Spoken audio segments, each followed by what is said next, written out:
तो देखो प्रतिरोध में से कुछ पढ़ चुके हो।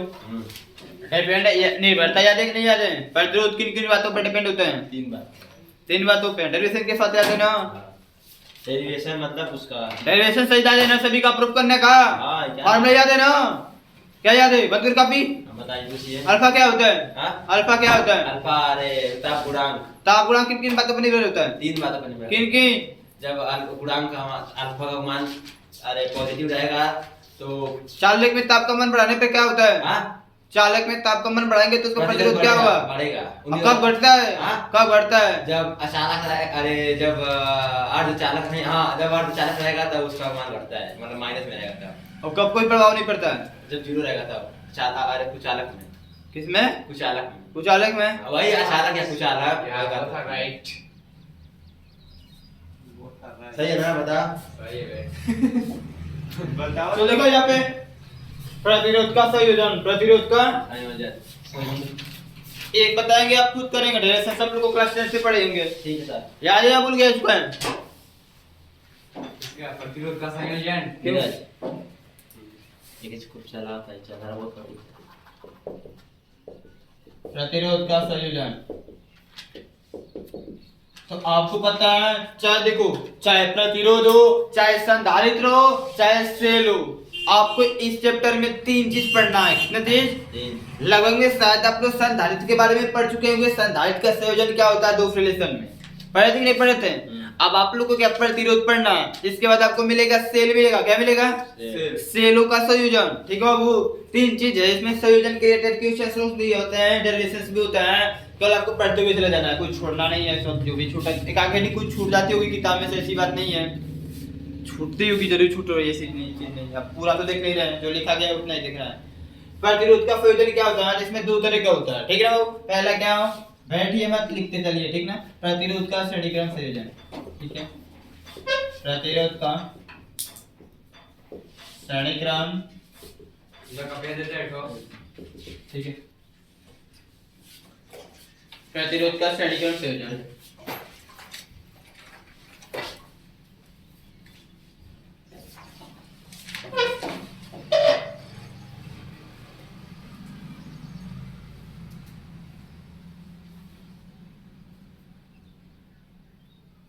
ठीक है, अब बताइए प्रतिरोध में जो होता है उसमें प्लस माइनस होता है क्या?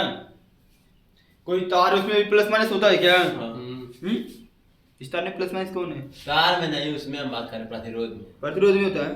प्रतिरोध का मतलब क्या होता है? अरे वही जो ऐसे बनाया था उस दिन बनाया। कोई प्रतिरोध होता है? हाँ, वही से बन गया, प्रतिरोध हो गया। अरे वो है क्या? अरे वो चालक में लगाया जाता है। तार ही होता है क्या कहीं का? बस प्रतिरोध का मतलब कोई यहाँ पे स्रोत होगा। वो इलेक्ट्रॉन से देखा, जैसे इलेक्ट्रॉन चलते हैं सर। आई वाला प्लस, आई वाला माइनस। तो तुम कोनो जोड़ेंगे तो कमा चलबे करेगा, प्लस माइनस इधर को तभी तो कमा चलबे करेगा।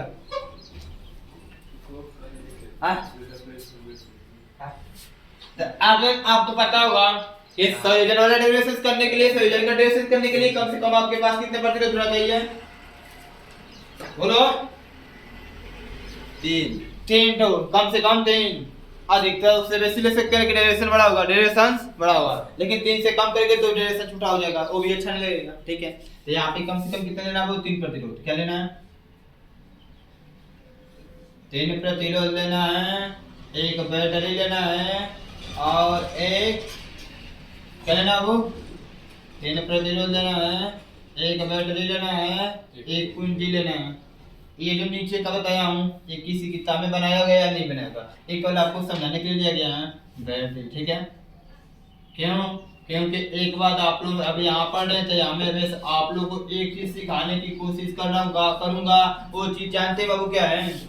इसको थोड़ा ऐसे मान लीजिए, ऐसे बना लीजिए। यहाँ पे ए, यहाँ पे डी, यहाँ पे सी, यहाँ पे। इसका मतलब ऐसे लिखने से क्या होगा? प्रथम प्रतिरोध का जो द्वितीय सिरा है, द्वितीय प्रतिरोध के प्रथम सिरा से जोड़ा गया है। द्वितीय प्रतिरोध का द्वितीय सिरा तृतीय प्रतिरोध के प्रथम सिरा से जोड़ा गया है। अब प्रथम प्रतिरोध का प्रथम सिरा अंतिम प्रतिरोध का द्वितीय सिरे को बैटरी से या फिर के से जोड़कर परिपथ बनाया गया है। क्या बनाया गया है? ये बतना लिख लेंगे आप लोग ना, मुझे लिखना पड़ेगा। लिख लेंगे, आप लिख लीजिए। ठीक है, यहाँ पे क्या करना, नीचे लिखना है माना, क्या करना माना, लिख लेंगे ना। 3 प्रतिरोध और एक बैटरी एक के को परस्पर लेकर एक विशेष प्रकार का परिपथ तैयार किया, जिसमें प्रथम प्रतिरोध के द्वितीय सिरे को द्वितीय प्रतिरोध के प्रथम सिरे से जोड़ा और द्वितीय प्रतिरोध के द्वितीय सिरे को तृतीय प्रतिरोध के प्रथम सिरे से जोड़ा और प्रथम प्रतिरोध के प्रथम सिरे तथा तृतीय प्रतिरोध के द्वितीय सिरे को किससे जोड़ा, बैटरी, किससे, बैटरी से जोड़ा। कर लेंगे ना, क्या लिखेंगे पहले, माना 3 प्रतिरोध एक बैटरी एक के यानी कुंजी को लेकर परस्पर संयुक्त कर एक विशेष प्रकार का परिपथ तैयार किया। समझ रहे बात को, जो निम्न प्रकार है ऊपर दिखा देना है, काम खत्म। अब उसमें कैसे लिख लोगे। अब आपसे क्या करना है, देखो डेरिवेशंस में हम लोग क्या करते हैं, आप लोग क्या करते हैं, आप लोग एक बात में बोलने की कोशिश करो, कुछ याद नहीं करना है, बस 2 पॉइंट। आप लोग देखे होंगे कि संयोजन वाला डेरिवेशन जब भी करते हैं, चाहे सेल का करें, चाहे संधारित्र का करें, चाहे प्रतिरोध का करें, पता नहीं क्यों कभी भी विभवांतर का मान निकालते हैं, कभी धारा का निकालते हैं। निकालते हैं 2 ही चीज, या तो विभवांतर या फिर धारा, या तो विभवांतर निकालेंगे या फिर ऐसा क्यों होता है, कभी धारा क्यों निकालते हैं, कभी विभवांतर क्यों निकालते हैं, हर जगह धारा क्यों नहीं निकालते हैं। कहीं आई का मान सेम होता है, कहीं भी का मान सेम होता है, ऐसा क्यों होता है जी, बताओ। ऐसा बताएगा एक नहीं बताएगा, ऐसा क्यों होता है। और श्रेणी क्रम में उस आवेश का मान समान होता है और समानता क्रम में विभवांतर का मान समान होता है। तो समान का मतलब क्या, समान है, बस इतना जान गए, निकालते क्या है। अरे समानता क्रम में वो निकालते, क्या कहते हैं, आवेश निकालते हैं और इसमें विभवांतर निकालते हैं। वो छोड़ो काम, हम लोग ये सीखेंगे जो चीज बदलेगा उसी का मान निकालेंगे। आपके पास केवल 2 ऑप्शन है, आपके पास दो ऑप्शन है, ध्यान से सुनना। ऑप्शन है ए का और आई का, ए का और, या तो यह बदलेगा या तो यह बदलेगा, या तो यह या तो, यदि यह बदलेगा तो यह सेम होगा, यह बदलेगा तो यह लेगा, दोनों में से एक ही बदलेगा। और हर एक परिपथ में होगा आपके सामने, यदि विभवांतर बदलेगा तो धारा समान होगा, धारा बदलेगा तो विभवांतर समान होगा। अब मुझे यह डिसाइड करना है कि कहाँ विभवांतर बदलता है और कहाँ धारा बदलता है। तो जिस परिपथ में बिंदु बदलते हैं, बिंदु बदलते हैं, क्या बदलते हैं बाबू, बिंदु बदलते हैं, उस परिपथ में विभवांतर बदलता है। जिस परिपथ में बिंदु बदलते हैं उस परिपथ में विभवांतर बदलता है, और जिस परिपथ में रास्ता बदलते हैं, क्या बदलते हैं बाबू, रास्ता बदलते हैं, उस परिपथ में क्या बदलता है, धारा।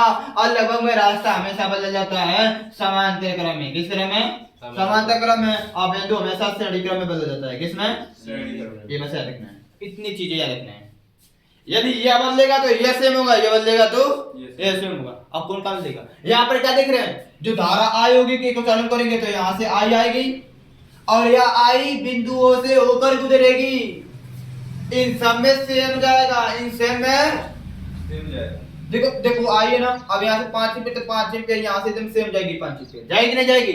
बट बात आई क्या है कि यह धारा ढेर सारे बिंदुओं से होकर गुजर रही है, यानी बिंदु बदलते हुए चल रही है, बिंदु बदलते हुए, तो बिंदु बदल रहा है ना, तो जब बिंदु बदलेगा तो इसका मतलब फिक्स क्या बदलेगा, विभवांतर, क्या बदलेगा, तो विभवांतर, यहाँ पर विभवांतर V1, यहाँ पर विभवांतर V2, यहाँ पर विभवांतर, तो विभवांतर बदलेगा तो धारा सेम रहेगी, विभवांतर बदलेगा तो धारा, मैंने आपसे भी बोल रहा हूँ जो बदलेगा, यदि इन दोनों में से एक ही बदल सकता है, इन दोनों में से कोई तो विभवांतर बदले धारा क्या होगी, सेम। इसमें आई है, इसमें भी क्या होगा आई, इसमें भी क्या होगा, कंप्लीट। समझे बाबू, बात समझे, ये बात आपको याद रखना, ये 2 ऑप्शंस। हाँ एक बात है, अब तो इतना समझ गए कि कहां पर भी विभवांतर बदलेगा, कहां पे धारा बदलेगा, लेकिन अब ये बात भी समझ लो कि जो चीज बदलता है उसी का मान निकालते हैं। जिस परिपथ में जो चीज बदलेगा उसी का मान, यदि विभवांतर बदलेगा तो विभवांतर निकाल लेंगे, धारा बदलेगा तो एक चीज यहाँ से कंफर्म। अगर यहाँ से कंफर्म है तो समझ लो, तो मान लो तो श्रेणी क्रम कुछ है, न तो समांतर क्रम कुछ है, सब खत्म। न तो सेलों का संयोजन कुछ है, न तो संधारित्र का संयोजन कुछ है, सब खत्म। बस यही बात है, यही ऑप्शन से हमको भी नहीं आता था, यही भी बात समझ में आती थी। मैं आप लोग को क्लास 10 में पढ़ाया था, मैं भी आप प्रैक्टिस कर रहा था, मुझे वहां पर समझ में नहीं आता था ऐसा क्यों किया जा रहा है। कहीं आई कमा निकाले कहीं भी कमा निकाले, ऐसा क्यों किया जा रहा है? यही बातें मुझे समझ में आती थी। और ये बात यहाँ से कॉन्सेप्ट से यहाँ से फाइनल हो चुका है। अब कभी कोई प्रॉब्लम नहीं होती, किसी का भी सोल्यूशन निकालना हो मैं निकाल सकता हूँ, बस मुझे फार्मूला पता होना चाहिए उसका। मैं किसी कोई भी चीज हूँ, चलो यहाँ देखो क्या बदल रहा है बाबू, विभवांतर। ओम के नियम से विभवांतर का नाम निकालेंगे। यहाँ से मानने वाला काम आपका लेना, ठीक है, मानने वाला काम आपका लेना, ठीक है, लिखेंगे ओम के नियम से। ओम के नियम से, ओम का नियम क्या होता है? V बराबर V का मान तो निकला हुआ है, V का मान तो निकला हुआ है, कुछ करना नहीं है, बस यहाँ पे इसलिए करना है। तो क्या लिखेंगे? तो इसके बाद क्या लिखेंगे?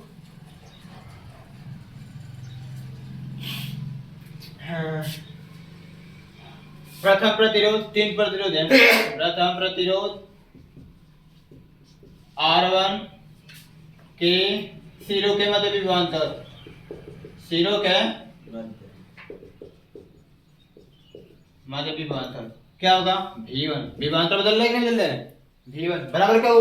V बराबर IR, I का मान तो I होगा, I का मान तो R1, R का मान समीकरण। इसी तरह द्वितीय प्रतिरोध, द्वितीय प्रतिरोध R2, R2 ठीक है वो के सिरों के मध्य लिख लेना, ठीक ना? वो अब लिख लेना क्या होगा? V2 बराबर V2 से परिवर्तन है, V2 बराबर क्या होगा? द्वितीय प्रतिरोध देखिए ना, यहाँ पर विभवांतर का मान V2 है, I का मान I है, R का मान R2 है। ये समीकरण 2 ठीक है। वो एक और प्रतिरोध लिया ना, तृतीय प्रतिरोध लिखा, तृतीय प्रतिरोध के सिरों के मध्य विभवांतर, तृतीय प्रतिरोध के सिरों के मध्य विभवांतर लिखना, ठीक है। यहाँ पर क्या होगा?